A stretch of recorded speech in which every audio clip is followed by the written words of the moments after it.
Hey viewers, welcome back my channel Stree struggle. कैसे हो आप सभी? आई होप आप सभी अच्छे होंगे फ्रेंड्स। तो आप लोग सोच रहे होंगे कि ये दीदी यहाँ पर क्या बना रही है। तो यहाँ पर मैं लौकी की बर्फ़ी बना रही हूँ और ये इधर पक रही है और इधर मैंने जो है इसको फैलाने के लिए थाली पर घी लगा लिया है और टिफ़िन में जो मावा रखा है वही मावा मैं यहाँ पर डालूँगी। जैसे कि आप लोगों को पता ही है कि जिस दिन मैंने ये वीडियो शूट किया था उससे नेक्स्ट डे जो है जन्माष्टमी है। तो हमारे यहाँ पर ना जन्माष्टमी पर होममेड जो है मिठाइयाँ बनाई जाती है, घर पर ही बनाई जाती है अपने हाथों से। तो मैंने भी जो है कोशिश की थी बनाने की कि चलो ट्राई करते हैं कैसा बनेगा, क्योंकि मेरे ससुराल में और मायके में दोनों जगह बनाती है मम्मी भी और सास भी, और वे घर पर ही बनाती है। तो मैंने मम्मी से पूछ लिया था किस तरीके से बनानी है, तो मैंने ट्राई किया। थैंक गॉड कि फिर भी जो है कि अच्छी बन गई थी।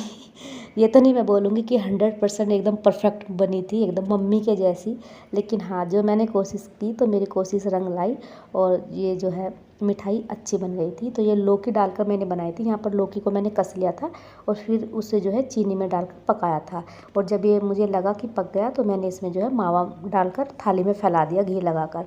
अभी बाद में जब ये थोड़ा सा टाइट हो जाएगा तो इसके यहाँ पर मैं पीसीस बना दूँगी, जैसे काजू कतली के पीसीस होते हैं ना, तो इस तरीके से मैं यहाँ पर पीसीस बनाऊँगी उनके। तो यहाँ पर मैंने वही बनाया था, तो मैंने सोचा कि चलो आप लोगों के साथ भी शेयर करती हूँ। जो भी मैं कुछ नया ट्राई करती हूँ तो आप लोगों के साथ तो शेयर करती ही हूँ। और यहाँ पर तो हमने एक मिठाई बनाई है, लेकिन गांव में तो बहुत तरह की मिठाइयाँ बनाई जाती है। पेड़े बोले तो पेड़े, लड्डू, इस तरीके से बहुत सारी चीज़ें जो है बनाई जाती है। तो यहाँ पर जो है मैं सबसे पहले भगवान जी का भोग निकाल कर रख दूँगी, क्योंकि बच्चे हैं फिर वो मानेंगे नहीं, खाएंगे तो है ही। तो इसलिए मैं यहाँ पर भगवान जी का निकाल कर रख दे रही हूँ। और हम उधर के हैं ना, पश्चिमी यूपी के, आप लोगों को तो पता ही है कि हम मुजफ्फरनगर के हैं, मेरठ मुजफ्फरनगर के। तो उधर ना ये सब जो है त्यौहार बहुत ही अच्छे से धूमधाम से मनाया जाता है। गांव में तो, शहर में तो इतना नहीं होता, मतलब कि अब बस अपने आप ही जैसा भी होता है थोड़ा बहुत कर लेते हैं, लेकिन गांव में बहुत ज़्यादा मन लगता है। हमारे वहाँ पर सारे त्यौहार इतने अच्छे से सेलिब्रेट किए जाते हैं ना, बहुत अच्छे से। बहुत याद आती है जब ये ऐसी चीज़ें आती है ना, तब गाँव की बहुत याद आती है। तो अभी जो है मैं आपको मिल रही हूँ नेक्स्ट डे, यानी कि जन्माष्टमी के दिन।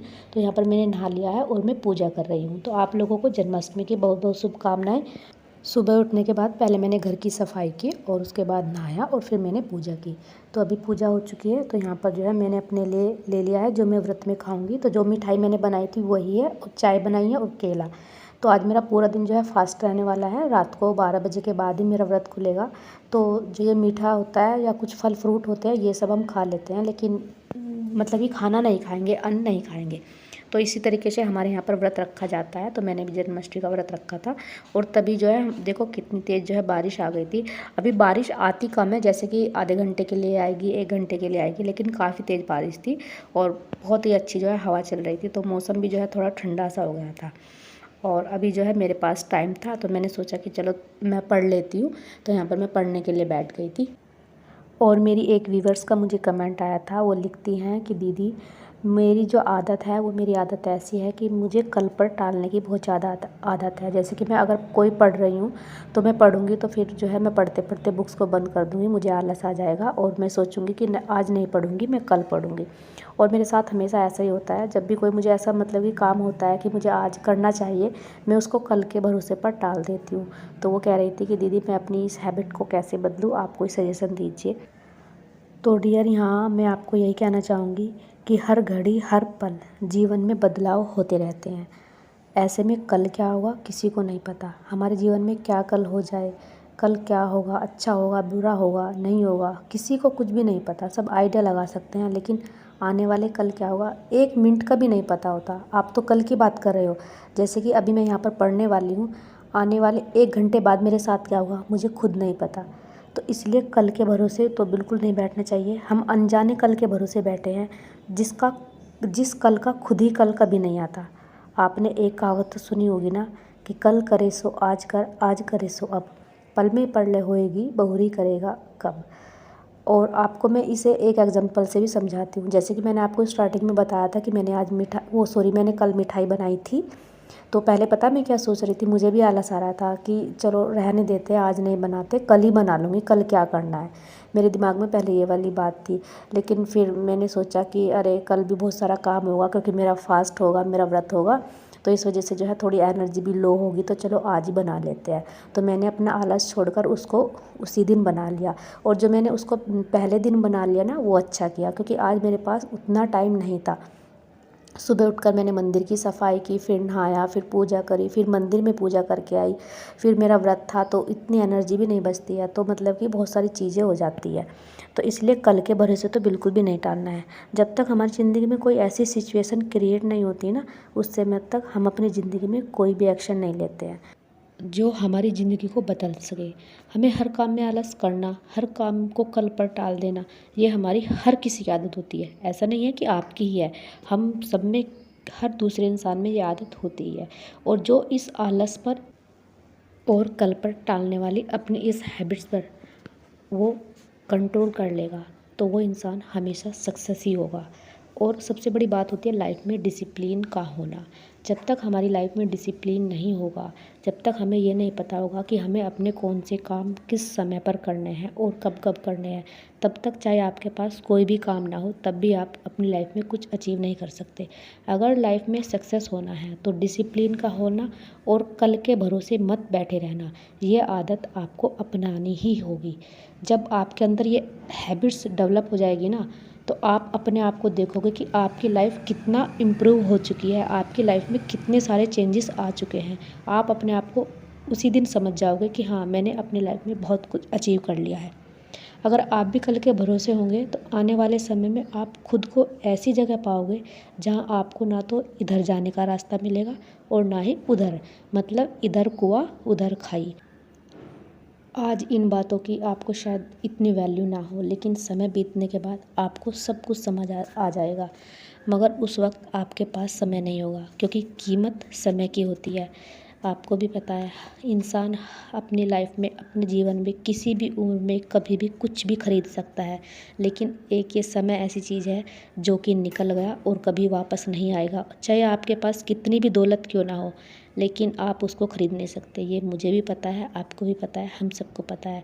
लेकिन फिर भी पता नहीं क्यों हमें पता होते हुए भी हम इन चीज़ों को फॉलो नहीं करते कि डिसिप्लिन में रहना, कल के भरोसे नहीं टालना, अपने अंदर अच्छी हैबिट्स को डेवलप करना। फिर भी हम जो है इन सब को फॉलो नहीं करते, अपनी ज़िंदगी में इन रूल्स को नहीं अपनाते कि जो हमें सक्सेस की ओर ले जाती है, हमारी ज़िंदगी बदल सकती है।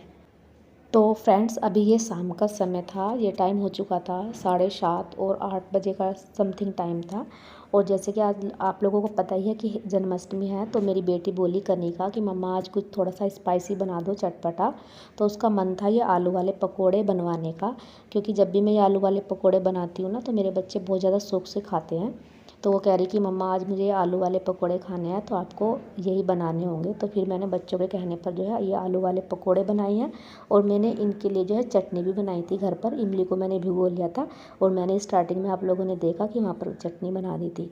तो यहाँ पर सारे जो है पकोड़े बन चुके हैं और काफ़ी टेस्टी जो है बने थे। तो यहाँ पर मैंने चटनी और दही के साथ जो है सर्व कर दिया है। अभी तो बच्चे ही खाएंगे, तो यहाँ पर बच्चों को दे दूँगी। तो मतलब कि जब मैं ऐसी कोई चीज़ बनाती हूँ ना, तो बच्चे बहुत ज़्यादा खुश हो जाते हैं। पता नहीं कैसे बच्चों को मतलब सब्ज़ी रोटी खाने का तो बिल्कुल भी मन नहीं करता। और मेरा बेटा तो कह रहा है कि मम्मा आज तो खाने में मज़ा आ गया ऐसे कहता है वो जब भी मैं ऐसा कुछ बनाती हूँ। बच्चे खुश हो जाते हैं, और फिर त्यौहार है तो अच्छा लगता है कुछ नया बनाने का। तो अभी जो है फिर हम सब जो है 9:30 बजे के समथिंग आ गए थे मंदिर में। रात को यहाँ पर मंदिर जो है सजा हुआ था, तो लड्डू गोपाल जी के दर्शन करने के लिए। तो इस तरीके से कुछ मंदिर को जो है सजाया हुआ था। और यहाँ पर जो है कुछ लोग जो है डांस भी कर रहे थे, कुछ लेडीज़, जिसका मन था वो सब कर ले, ऐसा कुछ नहीं है। तो एक एक दो दो जो भी आ रहे थे बच्चे कर रहे थे। हमने अपनी बेटी को बोला कि आप भी डांस कर लो, लेकिन उसने जो है नहीं किया। जबकि हम ये चाहते हैं कि वो मतलब कि अपनी हेजिटेशन को दूर करे, उस बिल्कुल भी शर्माए ना, क्योंकि आने वाले टाइम में हेजिटेशन से तो बिल्कुल भी काम नहीं चलेगा। लेकिन कई बार वो ऐसा ही करती है कि नहीं मुझे नहीं करना, ऐसा करती है। और अब मैं उसको ये बोलती हूँ, बेटा ना तो अपने अंदर बिल्कुल भी हेजिटेशन रखनी है और ना ही शर्माते हैं, लेकिन फिर भी वो कई बार ना ऐसा कर जाती है। चलो बच्ची है, धीरे धीरे जो है उसकी हैबिट जो है डेवलप हो जाएगी। तो यहाँ पर मैंने लड्डू गोपाल जी के दर्शन किए और उनको झूला झुलाया। फिर जो है यहाँ पर शिव भगवान के, माता पार्वती के, सभी के दर्शन किए। फिर हम दूसरे वाले मंदिर में आ गए थे, जो भी इसके बराबर में ही मंदिर है। तो यहाँ पर भी लड्डू गोपाल जी थे, तो उनके दर्शन किए, उनको झूला झुलाया। और काफ़ी मन लगता है जब मतलब कि इस तरह के त्यौहार आते हैं, तो हम तो ज़रूर पार्टिसिपेट करते हैं, ऐसा नहीं है। मैं व्रत भी करती हूँ और मैं ना भगवान में बहुत ज़्यादा बिलीव भी करती हूँ। और ये समय है रात के 12 बजे का। तो यहाँ पर जो है कान्हा जी का जन्म हो चुका है और मैंने यहाँ पर जो है भोग लगा दिया है जितना मुझसे हो सका। और उसके बाद जो है मैंने आरती पूजा सब कर लिया था।